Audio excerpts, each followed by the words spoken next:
Subject कोई भी हो। तो भगवान से हमें मांगना क्या चाहिए, इस विषय को जान लें। पंडित जी आए हैं तो पंडित जी का पूरा लाभ ले लें पंडित जी की विद्या का, जितना अधिक से अधिक ले पाओगे। तो आइए अपनी वाणी में, और कहा गया शब्द ही ब्रह्म है। शब्द अक्षरों के समूह को मिला करके एक वाक्य की रचना होती है, शब्द की रचना होती है, जिससे अर्थ निकलता है। और अक्षर का शाब्दिक अर्थ क्या होता है मालूम है? आधन क्षर, जो कभी नष्ट ना होने वाला हो। और जो कभी नष्ट ना होने वाला है, उनके समूह को मिला करके एक वाक्य की रचना होती है। तो आइए अपनी वाणी के द्वारा भगवान से ज्ञान की कामना करेंगे और सभी लोग बोलेंगे, हे ज्ञानवान भगवन हमको भी ज्ञान दे दो। हे ज्ञानवान भगवन, सभी लोग बोले, हमको भी ज्ञान दे दो। करुणा की चार छींटें करुणा निधान दे दो।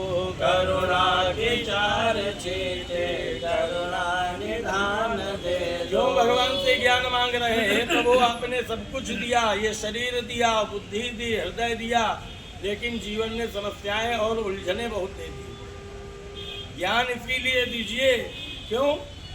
सुलझा सके हम अपने जीवन की उलझनों को। सुलझा सके हम अपने जीवन की उलझनों को। सुलझा सके हम अपने जीवन की उलझनों को।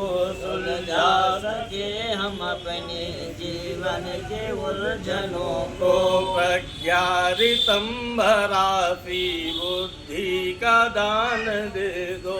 प्रज्ञारितम भरासा बुद्धि का ज्ञान दे दो। करुणा की चार छींटें करुणा निधान दे दो। करुणा की चार छींटें करुणा निधान दे दो। हे ज्ञानवान भगवन हमको भी ज्ञान दे दो। हे ज्ञानवान भगवन हमको भी ज्ञान दे दो। अब परमात्मा जब ज्ञान दे देता है तो ज्ञान का उपयोग कहाँ होना चाहिए, इसका भी तो ज्ञान होना चाहिए। आइए कथा के अगले अध्याय में जानेंगे कि दूसरे नंबर पे भगवान से क्या मांगना है। बोलिए सच्चिदानंद भगवान की जय। बोलो सत्यनारायण की जय हो। श्री सत्यनारायण प्रथा प्रारभ्यते। बंधुओ हमारा विनोद अनुरोध यही, व्यर्थ की कहानी शीघ्र बंद कर दीजिए।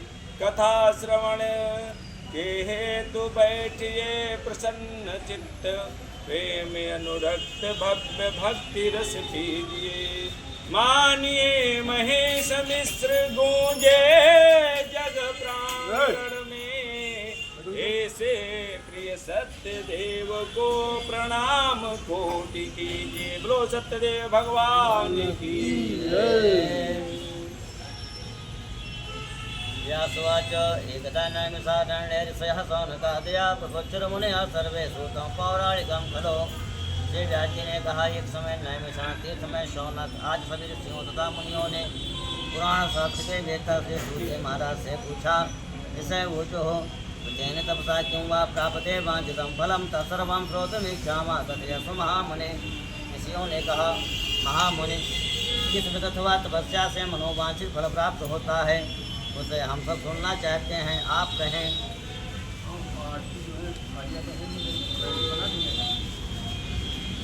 श्रोतवाच नारदेन एव सम्प्रष्टो भगवान् कमलापतेः सुरथे यथैवाह तच्छृणध्वं समाहिता। एकदा नारदो योगी परानुग्रह कांक्षया पर्यटन विविधान् लोकान् मर्त्यलोकमुपागतः। ततो दृष्ट्वा जनान् सर्वान् नानाक्लेशसमन्वितान् नानायोनिसमुत्पन्नान् दृश्यमानान् स्वकर्मभिः तेनोपायेन चेतैषां दुःखनाशो भवेत् ध्रुवम् यदि संचेत्य मनसा विष्णुलोकं गतस्तदा। श्री सूत जी बोले, इसी प्रकार देवर्षि नारद जी के द्वारा भी पूछे जाने पर भगवान कमलापति ने उनसे जैसा कहा था उसे कह रहा हूँ, आप लोग सावधान होकर सुने। एक समय योगी नारद जी लोगों के कल्याण की कामना से विविध लोकों में भ्रमण करते हुए मृत्युलोक में आए और यहाँ उन्होंने अपने कर्म फल के अनुसार नाना योनियों में उत्पन्न सभी प्राणियों को अनेक प्रकार के क्लेश दुख भोगते हुए देख